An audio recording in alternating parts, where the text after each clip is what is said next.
Alors, la troupe, c'est les Baladins de Lens. C'est vraiment une petite troupe qui se joue dans une maison de quartier, Port-Neuf, et qui apporte vraiment vie à ce quartier, je pense. On a la chance et l'avantage d'avoir donc des gens qui viennent de nous voir du quartier et qui attendent une fois par an de nous voir jouer sur scène. Ça, c'est du bonheur. On est là pour s'amuser au départ, pour rigoler. Alors, c'est difficile, oui, parce qu'il faut quand même une certaine exigence. Donc, c'est vrai que des fois, il y a des petites tensions, des petites frictions, mais tout le monde y met du sien. Arrêtez de parler, s'il vous plaît. Sois catégorique. On a arrêté aujourd'hui 3 cambriolages. Et un bonheur pour nous aussi de pouvoir faire tout par nous-mêmes. Notre décor, notre mise en scène, voilà, nos déplacements. On est vraiment libre de faire ce qu'on veut. Quand ça va, ça va. Quand ça va pas, on rectifie. Et toi, tu rebondis? Oui, parce que la réponse, ça serait juste par rapport à ce que tu me dis. Tu vois, tac au tac, et là, pour le coup, ça va. Et c'est vrai que c'est de l'amusement, c'est de l'amusement. Aujourd'hui, c'est un plaisir et un amusement de pouvoir faire une pièce de théâtre. Oh les amis, j'ai vomi, ça fait vraiment du bien. Hein. Mais... Je l'avais cessé un peu cette tenue parce que je sais pas si c'est vraiment ma taille.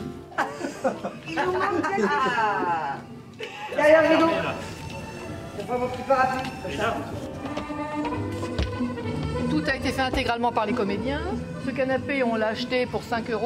C'est une table qu'on a dû acheter pour 3 € à laquelle on a coupé les pieds. Le napperon au crochet, là, fait par ma belle-mère. Tout est fait maison. Tu as regardé notre décor. C'est pas par les amis, la famille. On arrive avec un rien. On fait beaucoup de choses. Et c'est vrai qu'on participe tous. Avec un petit peu d'imagination, on fait beaucoup de choses. Tous les décors, le petit bureau, tout ça, c'est des choses qu'on a récupérées de A à Z. Des choses, voilà, chacun regardait un petit peu chez soi ce qu'il pouvait trouver. Les livres, en fait, c'est un trompe-l'œil qui a été apporté par un des comédiens. Là, on a une photo de mariage de mes parents qui a été agrandie, bien sûr. Pour faire une pièce à moindre coût, avec des déguisements. Moi, c'est mon chemisier de l'année dernière, de ma pièce de théâtre de l'année dernière. Personne n'avait rien remarqué, donc c'est génial. Voilà. C'est un pari très intéressant de faire nos décors, d'apporter des vêtements, un marteau, un pot de peinture, de faire la mise en scène. Et on est très heureux et très fiers du résultat. À quelle heure on ment? À quelle heure on ment? À quelle heure on ment? C'est le nom de la pièce. Le principe de la pièce est très intéressant pour des comédiens parce que c'est une mise en abîme en fait. C'est la répétition d'une pièce de théâtre qui se passe très mal et donc il y a un décalage constant entre 1927 qui est le repère dans la pièce et 2019. Il y a 2 phases, la phase où on apprend sur scène et la phase où on est vraiment là pour jouer la scène. Le principe c'est que voilà, on a chacun des rôles, donc on joue un rôle d'acteur dans la pièce et puis on joue un autre rôle dans la vie courante où il y a plein de choses qui se passent. Donc les comédiens doivent prendre le ton d'un bourgeois en 1927 et après avoir le ton un peu gouailleur ou vulgaire de 2019. Donc ils ont un ton qui change sans arrêt et c'est très intéressant. C'est pas toujours évident, mais on essaie. L'année 1927 sera excellente. Vous êtes le meilleur entrepreneur de la ville. Monsieur ne préfère-t-il pas que je lui apporte des selles? Comment ça? Bon. Alors attention, attention. Ce sont des acteurs qui font une pièce qui savent pas s'y prendre. Une troupe amateur complètement déglinguée, qui connaissent pas leur texte, qui ont des soucis à côté. C'est des acteurs qui sont minables, qui font des répétitions, ils n'y arrivent pas. Des quiproquos déjà du début jusqu'à la fin. Un qui est obnubilé par son hold-up, l'autre qui, en fin de compte, a des problèmes avec sa femme. Et un commissaire qui intervient, mais vraiment, un gros délire de A à Z.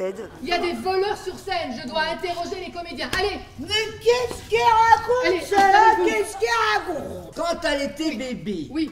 sa mère l'a bercée comme ça. Et paf, la gueule dans le poutre. Et paf, la tête dans le Stop, on arrête tout! C'est du délire! Mais c'est du délire total! Rosalie, c'est une femme qui gère l'affaire de son mari. Et un jour, on ne sait pas pourquoi, il revient. Il n'est pas mort à la guerre. Donc il pense que je suis mort à la guerre. Tout le monde le pense, sauf que je reviens et patatras, c'est là qu'il y a des gros soucis. Dans la pièce, je suis le commissaire Lascaux. C'est un rôle pas facile parce que le commissaire Lascaux, il est sérieux, il veut arrêter un coupable, et les autres sont tellement comiques et déjantés que c'est compliqué. Je suis une petite femme de ménage, mais complètement nulle, quoi. Mon autre femme, elle est partie avec mon assureur. Et ça me complique la vie et j'ai un peu de mal à le digérer. Arthur, comme il a joué au poker, qu'il a perdu de l'argent, donc il l'avait menacé de lui couper les doigts. Vous avez tout organisé de A jusqu'à Z. Oui, monsieur. Je suis nul, mais je suis nul. Ça fait la 3e fois que je me pends pour elle. Mais 3 fois, mais 3 fois, ça va s'arranger, hein? La metteur en scène, elle s'appelle Patou. Et elle peut faire tous les rôles, elle nous dirige très bien et on arrive à un spectacle extraordinaire grâce à elle, quoi. C'est notre Muriel Robin, en fait. Je sais pas quel est le crétin qui a voulu boucher les toilettes. Ce n'est pas dans le texte. Et franchement Arthur, tu crois comme ça que Jules Dupontois va aller dire à sa femme: oh, tout va bien, hein? On a augmenté de 5%. Non mais ça va pas. On reprend du début. Des fois, il faut répéter 20 fois la même chose, mais bon, après, bon, ils sont contents, pas contents, ils piment, mais bon, après, ils sont parfaits devant leurs amis. Donc, tu vois, pour moi, ça, c'est ma satisfaction. Patrick, par contre, à 8h, on commence à les faire rentrer. 8h? Bah oui, c'est bien 8h. Pour eux, ça va être le moment le plus difficile. Allez, dans 5-10 minutes, je vais fermer le rideau. Les gens vont venir. Et nous, on va jouer qu'une demi-heure après. On stresse depuis 6 mois, mais ça va. J'ai un peu peur quand même, là je suis le beau un petit peu comme ça, mais... On fonce et puis on y va, qu'on verra bien comment ça va se passer. Hein, on n'a pas le choix. On a les gladiateurs. Comment va l'abattoir? On va rigoler. Vous êtes prêts, mes petits loups? On ferme les rideaux.